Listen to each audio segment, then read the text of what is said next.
Africa Content TV.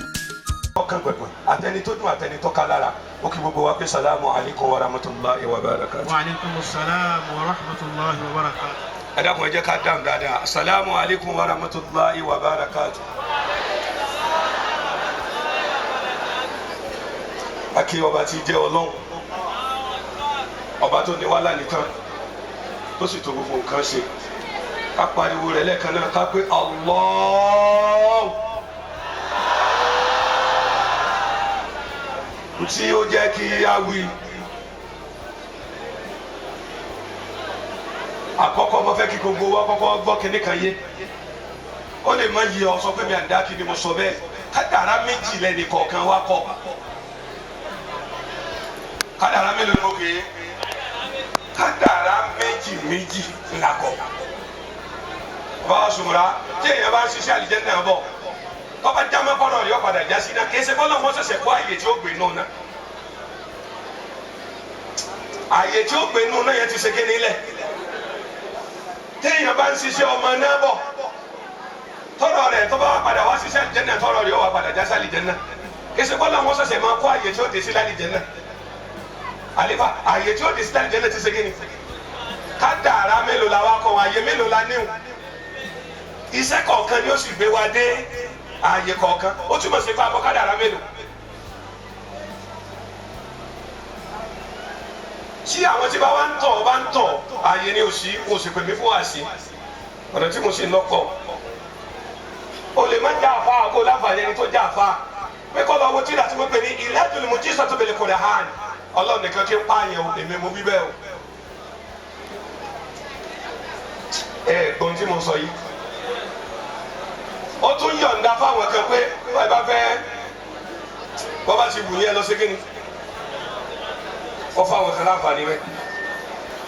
ọwọ́ àlè mọ́ yóò sì lè mọ́dọ̀ pọ̀lọ́ rẹ̀ láàmú tún lọ́wọ́ Kùránì ó ní wà nígbà tí ń bọ̀rọ̀ bọ̀ ọwọ́ ní wà máa kùtì là àbí Kùránì òfin àtàwọn tí wọ́n bá pa ọba àlè bá nà sí rí tí ìdàkejì tó ní tí wọ́n pè ní ìwé kọ́ yàtọ̀ lè ń sinmi ní sayati ní wal jinni ojú oyè wa wípé ọlọ́run máa ń fún àwọn kan ní yọ̀ǹda àti pa èèyàn. tíra kẹta ní alamul jinni wal ins níbi táwọn àlìjẹ̀nú àtàwọn èèyàn ti jọ ń dára papọ̀ wọ́n pe kíní kan ní jinnu wọ́n pe kíní kan ní hinnu wọ́n pe kíní kan ní sayatini wọ́n wá pe àwọn kan ní àdínáṣù wọ́n tún pe kíní kan ní àlìnáṣù gbogbo àwọn táwọn yìí kò sẹ́ni tí ò lè dá yẹn pa. bí ọba wa yí ọ wọ́n já wọlé sufi wa wọ́n gbé kíni kan ní ibùdálù àwọn àwọn ni wọ́n lo ibùdálù fún àwọn tí wọ́n pa níbì kan tí wọ́n tó lọ sẹ̀mí ní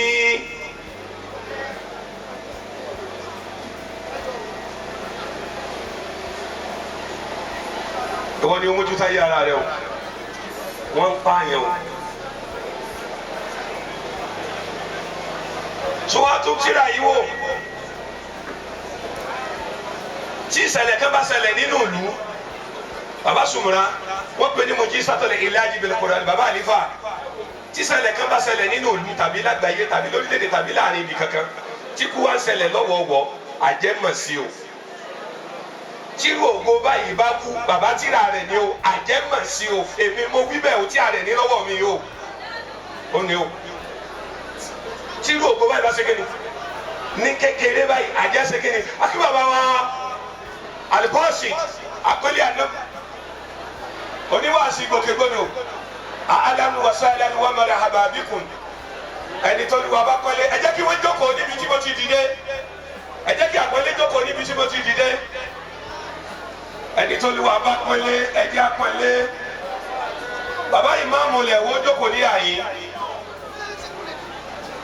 bàbá wa Abdul Basi àpọ́nlé adé Muhammad ẹni aláwọ̀ bá kà fún agbé karama fún